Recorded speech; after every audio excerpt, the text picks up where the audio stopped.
Hello, Taurus. Thank you very much for tuning in to this week's read. For the main part of the read, I am using Legacy of the Divine Tarot by Cyril Marchetti. Website on the bottom of the book, or bottom of the box here, is llewellyn.com. And some of his other recent decks I've seen usgamesinc.com as well, so if you're interested in any of those websites, feel free to check them out. Supportive Oracle cards. Chakra Wisdom Oracle cards by Tori Hartman, illustrated by Gretchen Reisch-Baskin. Websites on the back here are torihartman.com, watkinspublishing.co.uk, and watkinspublishing.com. Feel free to freeze frame on that if you want any of that information. Okay.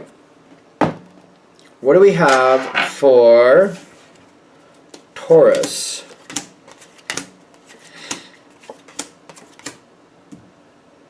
Oh, this is interesting. Somebody's looking out for you.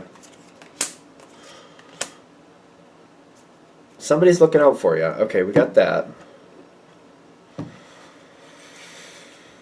Why are they at odds? What's going on with that?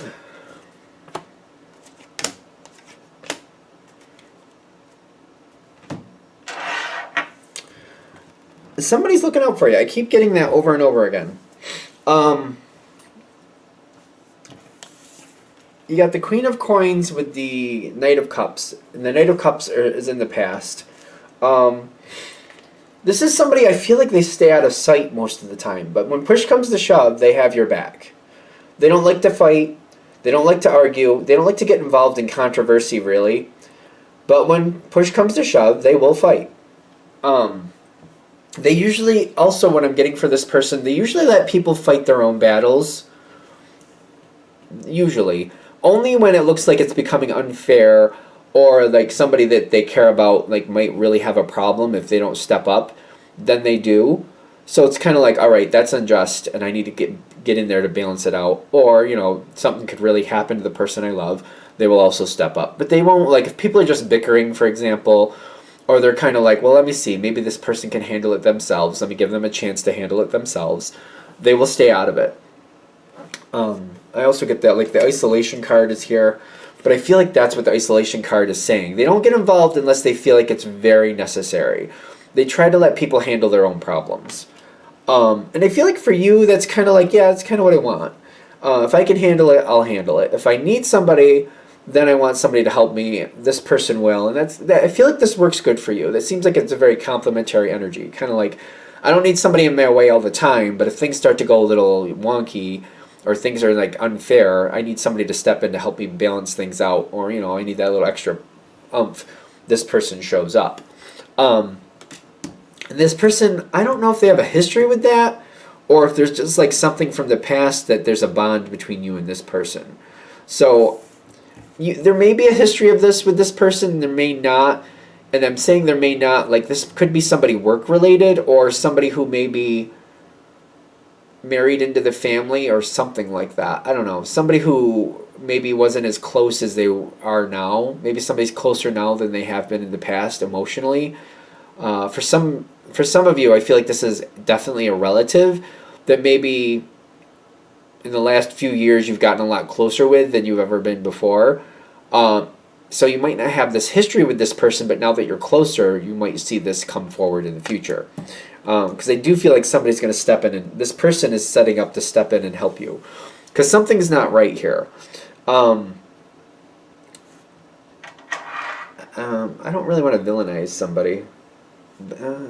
Well, I mean, that is what it is. Take it with a grain of salt. Somebody's causing problems. Now, I don't know. It doesn't feel like... It honestly doesn't feel like they like you, just to be fair. Why they don't like you is subjective. They might see you as somebody who constantly gets in their way. They just... Sometimes I feel... They might not just like the way you talk, just to be fair. It might be something very minimal. Like, they just don't like the way you talk to people, the way you talk to them. Doesn't mean you're doing anything negative. They just don't like it. I don't know what to say about that. Somebody just, they don't seem to like you. I keep saying I don't want to villainize somebody. They seem to have like a problem. Like I've noticed this kind of like I come from a family we can be a little bit humorous, but sometimes the humor, even though it might be meant, is just kind of funny. People take it as an insult. So I'm saying that because maybe you've said something in the past and to you it was not negative at all. You don't even realize that they took something as an insult, or they didn't like the way you said something, or there's just something they don't like. I've seen this happen with political things where people express a little bit of their opinion and then somebody else gets upset without letting them know it was contrary. I've seen these things happen. Like somebody doesn't like you for whatever reason. It doesn't matter why. They just don't like you. And I don't feel like it's anything you can do anything about. It's just kind of like they've decided they don't like you and they're becoming a problem. That person, and I keep saying I don't want to villainize them, and I don't, but they're causing a moment here. It's causing a lot of devastation for you. There's a bad moment. This person's at the center of it. They cause a big problem, and they seem to be trying to get you, like they're sticking you with it. Like you can't do anything about it. You're stuck. You're stuck and you're very unhappy. There's this moment where it's kind of like, I can't believe that just happened. It's like somebody just like, they did something to have your house repossessed or something. I don't know, something like where they just took something right out from under you. Really, like it's devastating. Like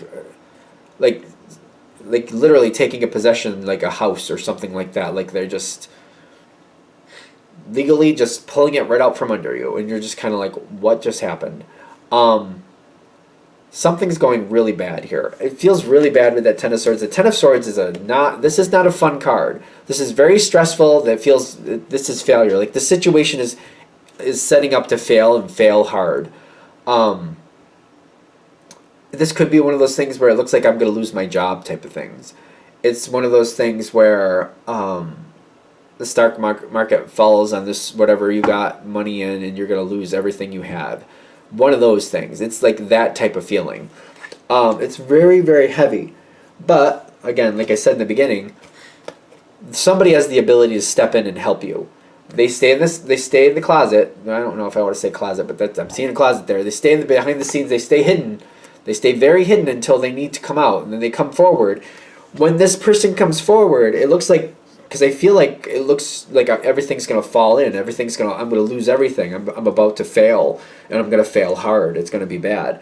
This person steps in. Ace of Cups shows up right with them. This is showing up in the future, and I saw this, and I'm like, well, that's kind of interesting.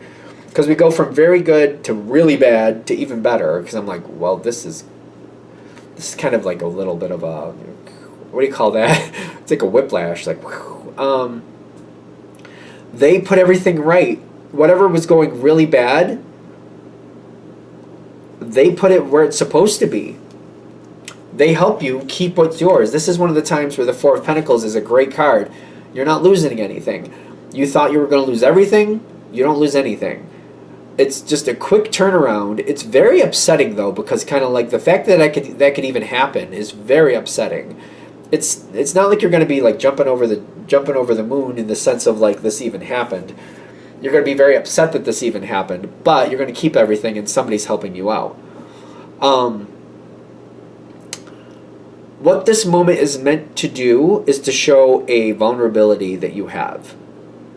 There's something here that's vulnerable and we need to highlight it. Somebody's going to help you save it so that you don't lose. But the point is to take what it is, realize it's not as safe as you thought it was. And it's kind of like, now that I see my vulnerability, I need to move on to something else. Because, for example, if this is like a house thing, and however this person was going to steal this house out from under you, you need to get yourself out of that situation. You need to restabilize your situation, which is Taurus all day, all night. It's kind of like realizing, all right, it happened this time, and somebody helped me, and they pulled my butt out of the fire. Thank you.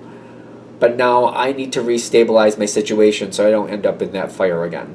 Because now that I know that weakness is there, I don't think weakness is the right word, but I can't get another word to come into my head. So now that I know that that's there, now that I know that problem is there and that could actually bring me down later, I'm not going to wait. I'm going to actually change it. It's highlighting this. You're not going to lose it. It's going to feel like it's very upsetting. But the point is kind of like before this comes around again and you have a chance to end up in the same situation again, it's time to shut it down, clear it out, find something different so that you can really have something stable. Whatever this is currently, it seemed like it was stable, but it's really not. The Eight of Swords is telling me whatever you currently have, until this moment where it almost completely implodes, it feels to me like you think it's stable until you see this happen, and then you're like, I didn't think that was going to happen. I didn't think that was possible. Now that you know that shortcoming is there, that vulnerability is there, it's kind of like, well, we can't do this. I need to move on. I need to get rid of this and find something else that's truly, actually, legitimately stable so that I can feel comfortable. That's the whole point of this moment. For you to see where you're vulnerable, not lose it. You're not supposed to lose whatever this is. Again, I see the Four of Cups or Four of Pentacles as as a benefit to you. You're not going to lose it, but it's kind of like, don't hold on to it forever. It's your heads up. Like, even though you didn't lose it this time, let's not wait around till you do.